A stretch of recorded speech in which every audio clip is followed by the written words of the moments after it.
О, міне, нағыз мен қонақ деп ойлаймын. Бүгін келген қонақты. Осыған дейін кім? Әлем, Тұрар, мен білмейді екенмін оларды. Міне нағыз осы. Ауыз толтырып айтатын қонақ келді бүгін. Рахмет. Армысыздар, құрметті көрермен. Бұл Талғатпен сұхбат бағдарламасы. Бүгін бізде қонақта енді таныстырмаса да барлығы біледі деп ойлаймын. Өзі сатира актері, Шаншар, Алдараспан сынды театрларда актер болған. Әнші, хитмейкер десек болатын шығар.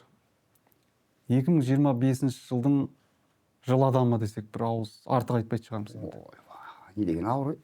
Қайрат Керімбек, қош келдіңіз аға. Ассалаумағалейкум. 100 грамм қала қарайсыз аға? Жүз. Ішпейді екен жігіттер, алгендер. Енді жаңа айтып жатырмын ғой, сізді таныстырмаса да бәрі білетін шығар деп. Бірақ енді арасында болады ғой бәрі. Мынау кім деген сияқты. Соларға бір айтып кетейін. Бұл кісі Қайрат Керімбек осы жылдың үздік әнінің авторы. Coca-Cola, Pepsi әнінің авторы осы кісі. Ақиқат, рас. Енді осы әннің бір тарихын бір айтып кетсеңіз. Оның тарихы тереңде, идеясы айтып отырмын ғой жаңа. Бұл бірденен келген нәрсе емес. Біз қазір 10 жылдың жобасы болды енді, шынымды айтайын. 10 жыл жаздыңыз осында. Іздестіріп жүргенбіз. Ізденіп, ән басып жүргенімізге. Кәдімгідей осы жерде айта берсек болады шығар. Бұл әннің тарихы 10 жыл деп. 10 жыл. Жоқ, 10 жылдан кейінгі шықты. Сол ізденіп жүргенім. 10 жылдан кейін осы хит ән деп осындай болып келіп тұр ғой маған енді. 10 жыл. Әкең бар, 9 жыл бойы балтаны ұштап 10 жыл шаптыңыз дейсіз ғой. Сондай ордым, орап.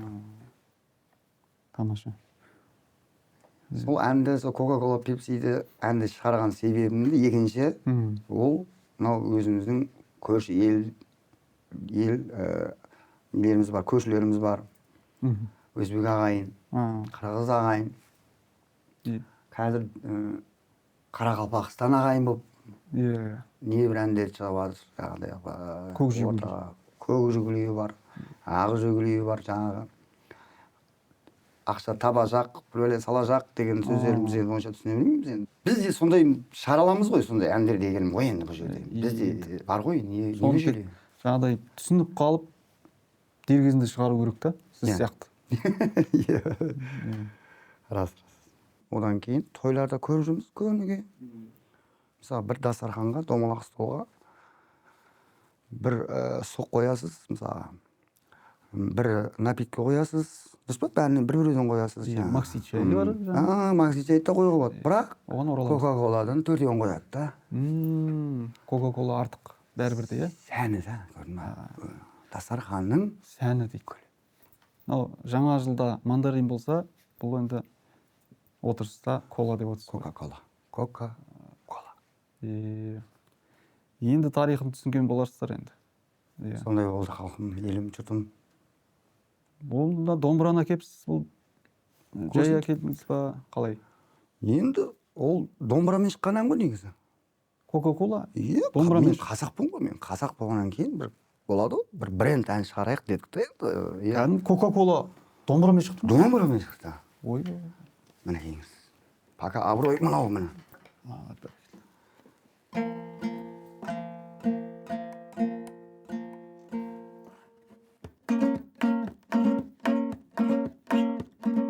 Дастарханның гүлі, әдем оның түрі, сусындардың пірі, неде екен сыры, Coca-Cola, Pepsi, рекламасы дерзкий, ішіп алып билеп, жарқын жаққа келсей. Coca-Cola, Pepsi, рекламасы дерзкий, ішіп алып билеп, жарқын жаққа келсей. Ай беу. Шіркін, енді билейтін ән болса да көзіме жас келетіндей болды енді. Тебіреп, домбыраның даусынан бекен тебіреніп кеттім енді аға, шыны керек енді. Езілдіңіз ба? Езілдім. Тамаша. Айтпақшы мен бір көкейімде бір сұрақ жүреді аға. Сізді көрсем осыны қойайыншы деп жүрмін енді. көрермендер де менің сұрағымды біліп отыр деп ойлаймын. Мынау ыбый піта больницадан шықты ма аға? Больницадан сол. Больницада жатыр ол әлі. Әлі жатыр ма? Әлі жатыр. Ол немен түсіп еді өзі? Енді ол қатты немен түскен, коронавируспен түскен. Коронавируспен ауырып жазылмайды. Сол ғана жазылмады, қалған бәрі жазылып кеткен. Ақшасы жоқ қой оның. Мен неге келіп тұрмын ғой жаңағы. Әлі де барып тұрасыз шығарсыз. Неплатныйға келіп тұрмын ғой негізі. Жалпы сіздің өнеріңізді мен негізі бұрыннан қараймын. Жастайымнан қараймын. Сол жаңағы Шаншарда ойнаған кезде мен сол кезден қараймын. Сол кезде жаңағы қасыңызда бір екі кісі болды ғой, кім еді? Біреу үлкендеу, біреу толықта, біреу арықтау. Аттарын ұмытып қалдым. Кім еді? Шаншарда ойнайды. Құлшынбаев Нұржан? Жоқ. Басшылар дедім екен. Уәлибек Абдраимов? Иә, сосын екіншісі бар, иә? Жүсіп Ақшарақ? Міне, оларды көрмейді екенмін. Сізді көретінмін мен. Одан кейін тағы біреу болды, иә? Сол театрда ойнадыңыз, жаңағы Алдар Аспан. Алдар Аспанда. Ол жерде де біреу болды, анау. Алды. Кім еді? Адам Басай дейтін. Есімін ұмытып қалдым. Ана қошан болып танылып жүргенде айтасың ба? Иә. Сол кісі ғой. Ол негізі өмірде ағам, өнерде бастығым ғой. Ол кісінде бірақ мен қатты қарамайды екенмін. Сол кезде де сізді қарайтынмын. Өмір күлмейтін еме. Бір сұхбатыңыздағы Димаш Құдайбергенге осы сен сияқты әншілерден қорқам. Немене ол шыңғыра бересіңдер деп айтыпсыз. Жоқ. Ол мен емес. Сіз емес пе? Мен емес. Онда қателескен шығар жаңа редакторлар. Димаш бар кезде біз жоқ едік қой. Жалпы осы енді Coca-Cola, Pepsi әні еліміздің осы ән саласына бір жаңа бағыт алып келді. Енді сол рас деп ойлайсыз ғой, өзіңіз келісесіз ғой соған? Мен солай ойлаймын, мысалы жаңа бағыт алып келген сияқты. Енді бізде дамуымыз керек қой. Бізде 30 елдің қатарына, 50 елдің қатарына қосыламыз деп армандап, мақсат қойғанбыз. Енді сонда енді біз өмір бақи жаңа сіз айтпақшы, жүрегім, күнім, айым, жайым, байым деп жүреміз ба? Қазіргі әндер сондай ғой өзі. Банальный деп, банальный орысша айтқанда. Керегі, жалпы енді жастарға керегін беріп тұрмыз ғой. Енді біз өнер адамы негізі кімге не керек соны бересің ғой деп ойлаймын енді. Барлығы мына жақта айналайын күнім, жүрегім, сізде кәдімгі Coca-Cola, Maxi-чай, Wi-Fi. Мен ойыңызға қалай келді деп ойлаймын өзім. Ондай ешкім ойына келмейді ғой мысалы. Енді кезекте қандай әндер деп отырсыз енді? Менде енді анализ жасадым мен, сіз шақырмас бұрын өзімді зерттедім сізді.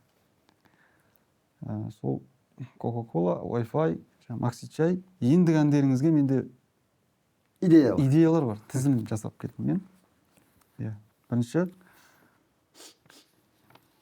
Type-C зарядка деген. Комментариядағы әңгімелерді айтып отырсың ғой. Айналайын деген 3% деген бар. Екінші Отау ТВ деген. Ұлтарақ деген бар. Дизи дейтін бар. Қайсысын одағы? Ендігі ойда негізі Горилла деген ән бар еді негізі. Біреуін ішсең Горилла, екеуін ішсең Багира, үшеуін ішсең Могила деген. Могила. Мен тамсанып отырмын, шыны керек. Әннің сөзінде әнінде өзіңіз жазады екенсіз. Оныңыз тағы бар екен.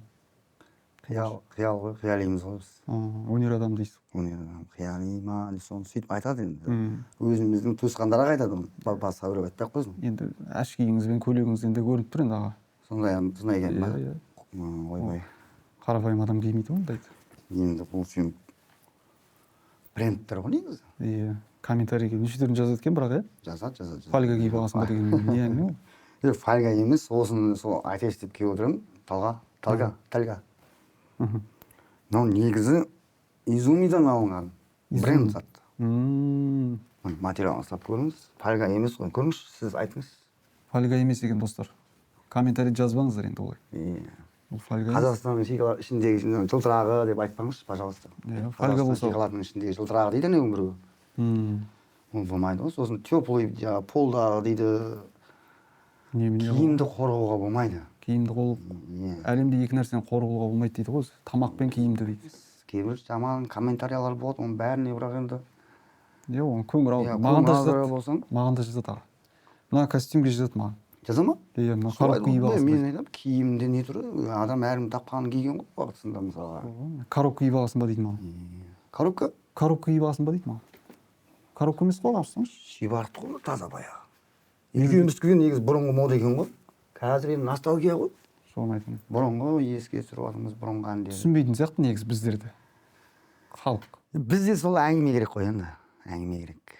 Жаңа өзіңіз айтпақшы, жапырақ байлап жүрген елдерде бар ғой. Қайта біздің үстімізде киім бар. Қалтамызда әйтеуір киім бар.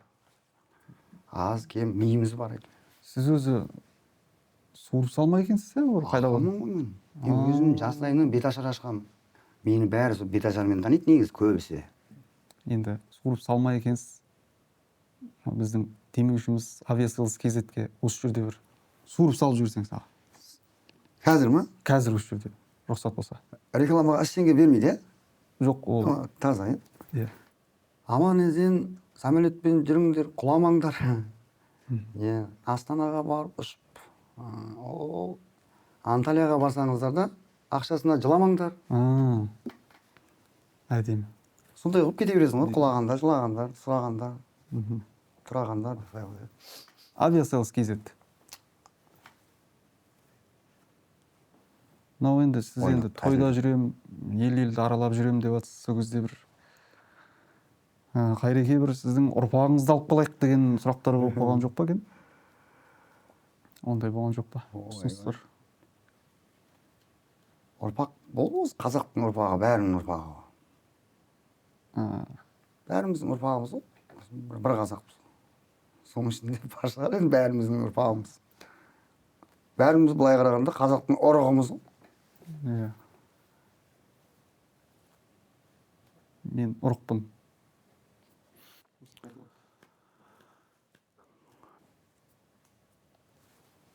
Бір сұхбатыңыздағы Грэмми алған Иманбекке повезло депсіз. Жоқ, мен емес ол. Бұл да сіз емес пе? Жоқ. Ну, тағы жатасқан ғой. Басқа үлкен қайраттар шығар енді. Қайраттардың да үлкендері бар ғой. Ұтылып қалатын қайрат бар. Ұтатын қайраттар бар. Иә. Қайрат Нұртас бар. Coca-Cola, Pepsi әніңіз тек Қазақстанда емес, шетел асып кеткенін білесіз бе? Шетел асып, тіпті мынау Coca-Cola компаниясының басшыларына дейін жетіпті. Қойш? Иә, сол кісілер қазір маркетологы осы жерде сізбен сөйлесемін деп видеозвонокпен, скайппен шығып отыр екен. Бренд қой енді ол, бренд. Бүкіл әлемнің бренді ол. Иә, сол кісімен сөйлессек қазір. Қойш? Иә, міне осы кісі. Міне. Hello. Hello. How are you, guys? Kimberly. It's a pleasure to see you. Ассалаумағалейкум, ассалаумағалейкум. Ассалаумағалейкум деймін ба, армысың деймін ба, дейді ғой. Дей беріңіз. Қалайсың? Қалайымызды білмей қалдық қой қазір. Yes, дей беріңіз. Yes. My name is Jaden. I'm a officer from Coca-Cola, and I'm reaching out to you. Окей, дей беріңіз енді. Кейін аударып аламыз. Yes. Окей. Good. I've been trying to contact you for the past 5 months. I'd like to thank you for your song, first of all. The sales have risen by 70% for Coca-Cola, which is just amazing for us. We'd love to discuss the possibility of signing a long-term contract. What are your thoughts? Контракт дейді ғой аға. Контракт дейді ма, концерт дейді ма? Контракт дейді. Ұзақ мерзімде контракт дейді. Аударып жатыр ғой. Coca-Cola, Pepsi екеуміз. Келісесіз ғой аға, иә? Жоқ. Бұл жерде ұзақ мерзімде Coca-Cola компаниясымен кәдімгідей сізбен контрактқа отырғысы келіп жатыр, жұмыс реклама жасайсыз. Ой, бол, good. Good дей ма не? Окей. Good деп пұң, окей. Yes. Бәрі ес қой бізде. Ой, ба. Hello, не дейді? Пока дегенде. Goodbye. Goodbye дейді екен.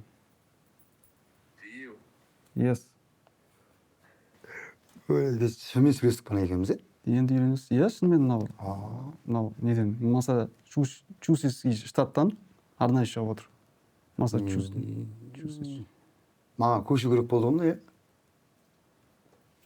ғой, Виза істетіп, контрактпен ұзақ мерзімге деген. мен қандай жағдайда болса да ше, мен Қазақстаннан кетпеймін. Иә. Мен өзім отаным, нем, ошақ қасым, отбасым бәрі осы жерде. Қандай жағдайда болса да. Мхм. Қанша ақша да берсе де істейсіз ғой. Берсе де, бермесе де. Онда Максичаймен келісейік аға, Қазақстанда өзіміз ала береміз. Мынау Тұрсын Алагөзов ағамыз білесіз, Максичай деген әніңіз шықты. Соның басшысы. Асыл ағалар ғой. Иә. 100 үй беріп жатыр. Жаңағы Қайрат футбол клубына автобус берді. Енді сізге бір әніңіз үшін бір Альфард болмаса да енді бір джип мінгізе ма деп өзім ойым ғой енді. Қалай ойлайсыз? Енді велик болса да бола береді бізге. Велик болса да шын көңілмен берген нәрсе ол үлкен сый дейді ғой негізі. Бас ниет дейсіз ғой. Ниет. Мен сізді түсіндім аға. Қаңтарда қайда болдыңыз аға? Қаңтарда кәдімгі өзіміздің қызметімізді қоғамдық жүрдік. Үйде тәртіпке бағынып. Жоқ, 2013 жылы қаңтарда деймін да. Ойбай, қаңтарда Қазақстанда болдық қой. 1979 жылдан бастап Қазақстандамын ғой. Болды, сіз түсіндім. Иә. Нұрғиса Тілендиев, Шәмші Қалдаяқов, Қайрат Керімбек кім артық аға?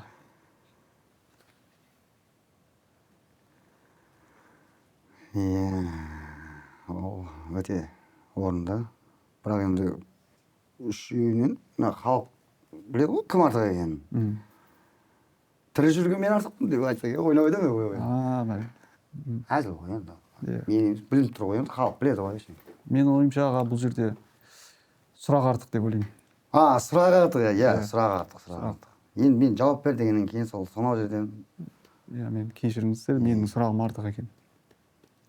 Жауап беріп жатқаным ғой енді. Жалпы енді қазір жас әншілер көп. Иә. Көп. Иә, альбом шығарады қазір. Альбомдарын шығарады. Жақында еңлік шығарды, Аро дейтін әніңіз шығарды. Сізде бір альбомды шығарсаңыз, мысалы, үйде бар шығар альбомдарыңыз. Бар ғой. Соны шығармайсыз ба соны? Сізде көрсетіп. Өмірдің өзі маған бір альбом жасап келе жатыр негізі. Бірақ бітпеді ол альбом әлі. Альбом біткен кезде, уақыт сәті келген кезде, сен де Құдай қаласа абыройың асқақтап осы бағдарлама. Сол кезде тағы бір келерміз. Сол кезде айтып берерміз. Құр әңгімеңіздің өзі ұйқас екен, иә? Сондай ғой, мен алғам, салғам, талғам деп кете беремін. Барғам, анау ғой, мынау ғой деген сияқты әңгіме кете бересің. Ой, той. Енді бой деп жаңағы. Аға сізге риза болып отырмын. Позицияңыз барлығы кәдімгі қазақтың патриот ер азаматы деп айтарлықтай екен. Қолыңызды алып қойсам аға. Халыққа әлде бірден айтасыз ба?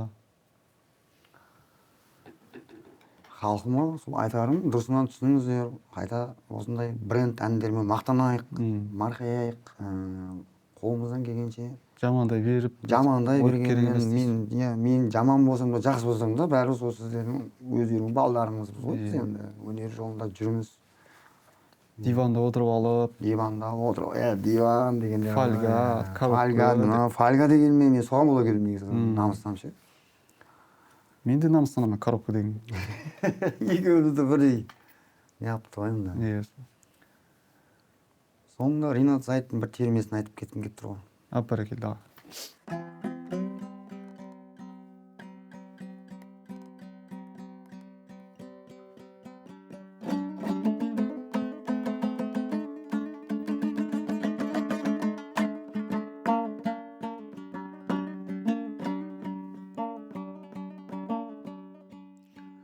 Ал балам, Білгеніңнен білмесің көп өмірде, ағап кетсең кім кешірмек?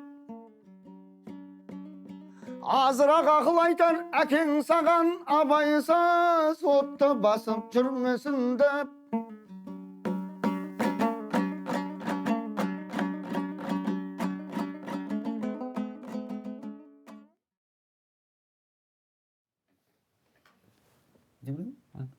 Иә, иә. Тұрамыз. Тұрамыз.